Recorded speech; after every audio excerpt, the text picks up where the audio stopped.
people search the internet to find indecent images of children. Is that how you obtain this material? No comment.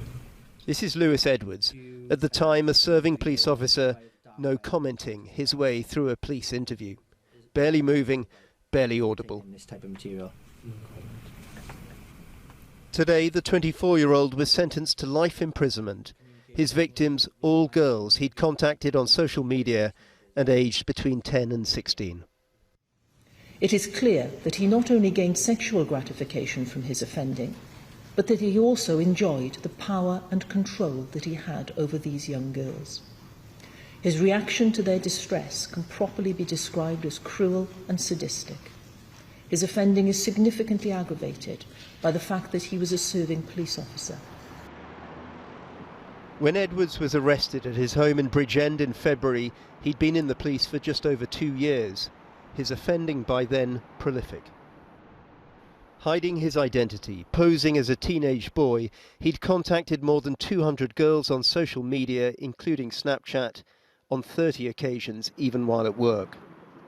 His was a pattern of psychological manipulation, the court heard, eliciting from each victim one explicit image, the leverage he then needed to blackmail the girls to engage in sex acts, which he recorded and threatened to expose. Edwards chose not to attend court today, unlike some of his victims, whose courage, in stark contrast, was singled out for praise. For 2 days, this court had listened to accounts and watched recordings of the trauma, abuse and panic these and so many other girls had suffered, much of which is simply too harrowing to report. Are we going to find evidence of you engaging in sexual communication with children? No comment. Even when some were crying, begging him to stop, said the judge, he didn't. He threatened to shoot one girl's parents if she stopped sending images.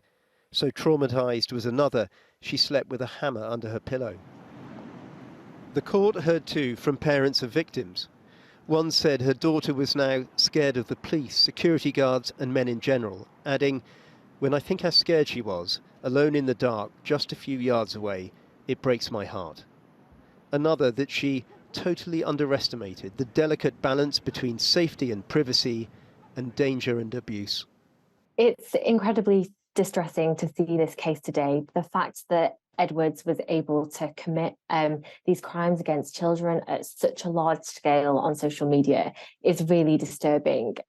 We hope that the prosecution will give some comfort to the individuals who were involved, but we really need to see this as another sign of why protecting children online is so important and why so much more needs to be done to prevent this harm from happening. Organisations like the NSPCC now await the new protections for children promised in the landmark online safety bill, soon to become law. Policing in Britain, meanwhile, suffers yet more reputational damage. I understand there will be people asking how Edwards could have joined the police at the same time he was committing these terrible crimes. At the time of him joining South Wales Police, his vetting was clear, and there was nothing to indicate that he was involved in such abhorrent offences against children. The force which recruited him, then caught him, continues to investigate. They concede they may never identify all his victims.